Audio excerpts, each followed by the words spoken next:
All right, so in this video we're going to talk about the different ways that you can design your folder cover. And to start with, these are the things you're going to need. We're going to do a practice first. So we need 3 of these papers, and I've got 2 of them here. I would have a third one too, but I've already used it as an example.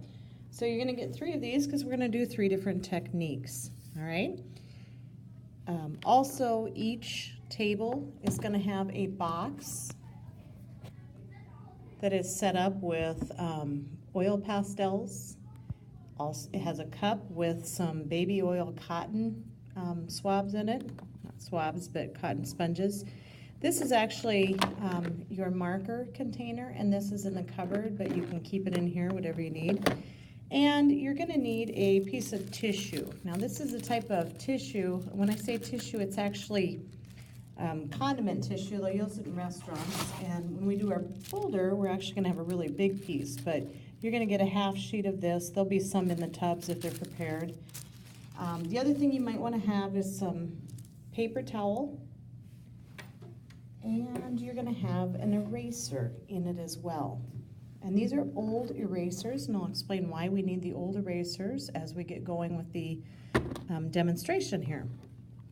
So with these 3, what you're going to do is one is going to be a oil pastel with baby oil. One of them is going to be an oil pastel where we use the old eraser. And one of them is going to be on the tissue paper where we use marker, and then we're going to transfer it to this with water. So I'm going to start with this one first. And with this one, you simply need to apply a decent amount of marker onto this, we're going to call it wax paper instead of tissue paper, but it doesn't really matter what you do other than sometimes your colors will bleed together. So if I put complements like purple and yellow, while they may seem like good colors because they're Vikings and all that, if they actually blend together, it's going to turn into kind of a muddy brown color. So you need to think ahead about what colors are you going to apply with what colors. And so you'd fill the whole thing with marker. And let's just assume that I have that all done. I'm not going to go ahead I'm not going to take the time to do it all. Now I'm going to set this aside. And then what I need to do is I'm going to get a tray. This is another thing you need. I need a tray and a sponge. And I'm going to take a little bit of the water out of the sponge, but not all of it, because I'm going to take this paper, and we're using the tag board, so we're going to use the dull side, and I'm going to squeeze a little bit of water on there. You can see there's a puddle of water, and I'm just going to kind of blot it around and give it a chance to absorb the water. And once it has absorbed the water, I'm going to squeeze out all the excess water, and I'm going to get all the extra water off of the paper. In fact, this is where it's also handy to have paper towel because I want to clean my table up.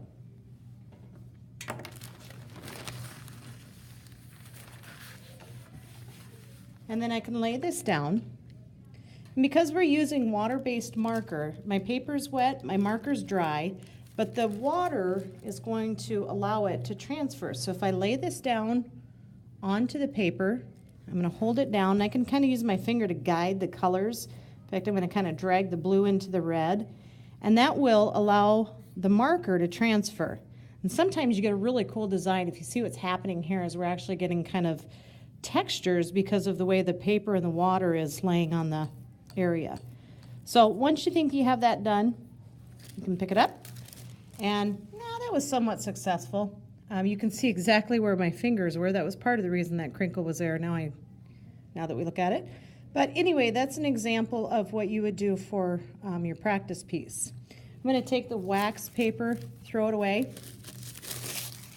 I'm going to hang on to this because this is something I need to keep in mind as we get into our sketchbook covers. And I'll move on to the next one. Well, the next one I'm going to do is the oil pastel and the old eraser. So I've already taken some time to put oil pastel on this paper, but I wanted to show you, I didn't fill it completely because I wanted to show you that, looking at this oil pastel, it's really dirty. And so if you get one like that, just take some paper towel and swipe it along the paper towel, and that will get the clean areas that you need. So I'm going to fill in just a little more.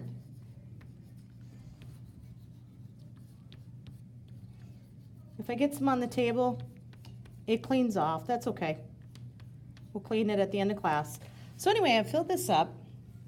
Now the trick with the eraser is you're not scrubbing back and forth. It's actually a streaky process. So I'm going to take this and I'm going to pull it from the center out to get these streaks. And it does kind of a blending process.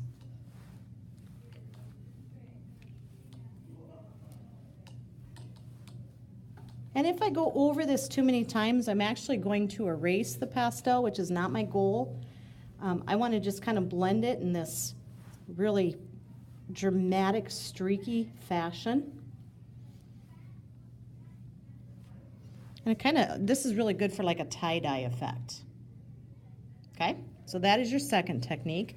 And again, you can clean the table later, and we'll just put this eraser in our green or our box. Some of you will have green, some of you will have blue, and some purple. And some of you will have orange. So the third technique we are going to use is using oil pastel and baby oil. So this cup already has baby oil in it, and the little cosmetic sponges already have baby oil on them. So I'm just going to take this, I'm going to wrap it around my finger, and I'm going to use my finger as a drawing tool.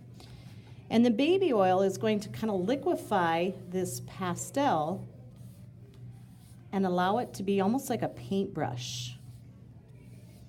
You can create all sorts of interesting textures by doing this, or designs, I should say. I can swirl it around.